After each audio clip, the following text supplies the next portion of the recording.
Neighbour, share chat, ये जितने भी ऐप हैं, इनमें भी मादा है, ये काम कर सकते हैं। और जब तक नहीं होगा तब तक इस तरीके की खबरें आती रहेंगी कि किसी ने लीगल कंप्लेन कर दी तो प्रधानमंत्री का ही वीडियो जो है कुछ देर के लिए गायब कर दिया गया। अब बढ़े आगे पाठशाला में जी। बढ़ना तो इतना आगे है कि कश्मीर से पीओके तक पहुंचना है।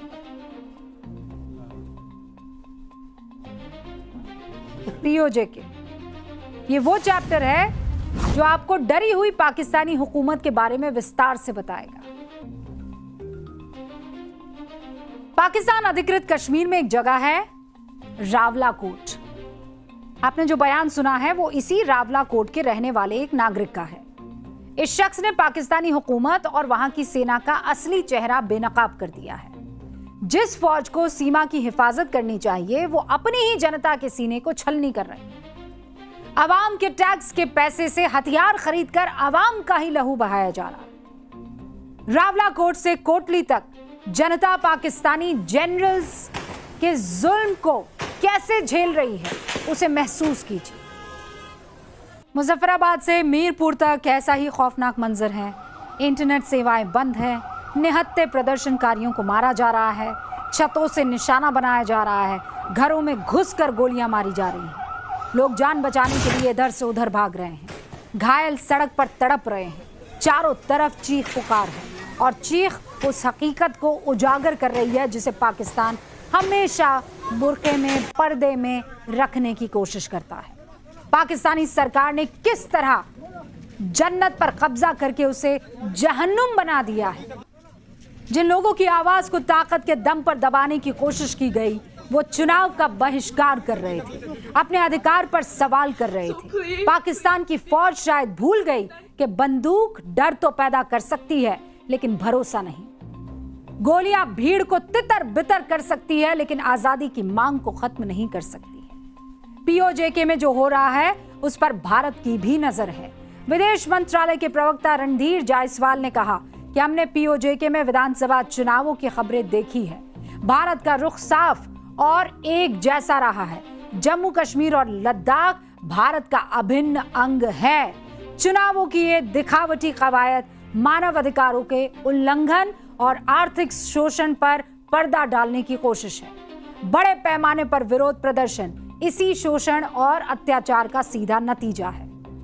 पिछले 54 दिनों में पीओजेके में पाकिस्तानी सेना 100 से ज्यादा लोगों की जान ले चुकी है। 100 से ज्यादा।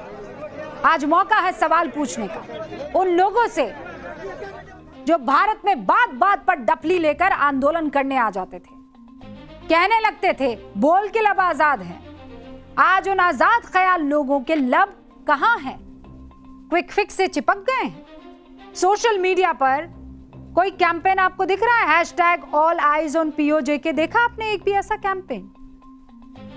ऑल आइज ऑन रफा जो आपको दिखा था वैसा दिखा कुछ? संसद का मॉनसून सत्र चल रहा है, किसी सांसद के पास आपने पीओजेके वाला थैला देखा? दिखा कहीं? क्यों? पीओजेके पास है कि फिलिस्तीन? 2013 और 2020 में आपने दुनिया भर में hashtag black lives matter campaign देखा होगा। भारत में इस पर खूब हल्ला हुआ। क्या पीओजेके लाइव्स कोई मैटर नहीं करती? 2015 में हैशटैग प्रे फॉर पेरिस खूब सुर्खियों में था।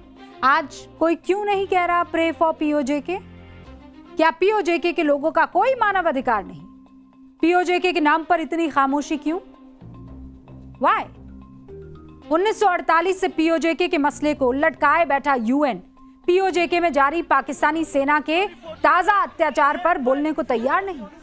गुरुवार को यूएन में भारत के स्थायी प्रतिनिधि पर्वत नैनी हरीश ने इस चुप्पी पर सवाल उठाए।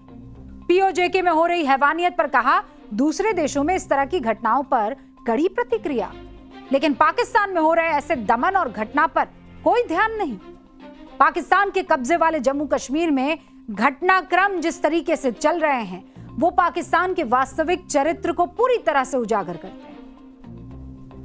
इसके पहले 17 जुलाई को संयुक्त राष्ट्र ने पीओजेके में शांति बनाए रखने की अपील भर की बस, लेकिन हालिया नरसंहार पर चुप, पिन ड्रॉप साइलेंस।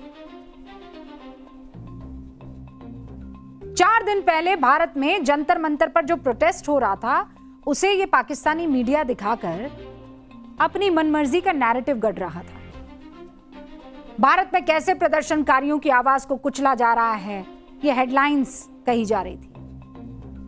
और ये भी कि देखो हमारे पाकिस्तान में एआई समिट हो रहा है। अब पाकिस्तान की इस गलतफहमी का जवाब देना चाहती हूं मैं, और सुन ले ये सब के सब। पाकिस्तान के कब्जे वाले कश्मीर में पिछले 54 दिन से प्रदर्शन करने वालों पर फायरिंग हो रही है, सरेआम प्रदर्शनकारियों की हत्या की जा रही है। लेकिन जिस भारत में ये बोल रहे हैं ना कि बच्चों को बोलने की आजादी नहीं है, उसी भारत के जम्मू कश्मीर की सुनहरी तस्वीर आपके सामने रखती हूं। भारत के जेनजी को दिखाकर पाकिस्तानी मीडिया खोखली सुर्खियां बना रहा है। मैं कश्मीर के जेनजी की एक झलक आपको दिखाती हूं। पुलवामा की शरिया मंजूर, पहली महिला एशियाई कबड्डी लीग में इनका चयन हो गया है। तौसीफ अशरफ जम्मू कश्मीर के पहले ऐसे एथलीट बन गए जो भारत का प्रतिनिधित्व एशियाई चैंपियनशिप में कर रहे हैं। कुपवाड़ा की जैनब अमीन को न्यूक्लियर मैग्नेटिक रेजोनेंस यानी एनएमआर अनुसंधान में उनके योगदान के लिए यंग साइंटिस्ट अवार्ड से सम्मानित किया गया है।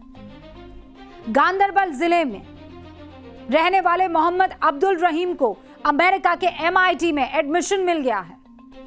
आर्टिफिशियल इंटेलिजेंस और रोबोटिक्स में उनकी धाक है। अरे भारत ने तो वो कर दिखाया जिसका डंका पूरी दुनिया में यहां के कश्मीरी बच्चे बुलंद कर रहे हैं। और ज्यादा नहीं, सिर्फ 10 दिनों की उपलब्धि सुन लीजिए आप। भारत में क्या क्या हुआ, ये तो कश्मीर को सुन रहे थे।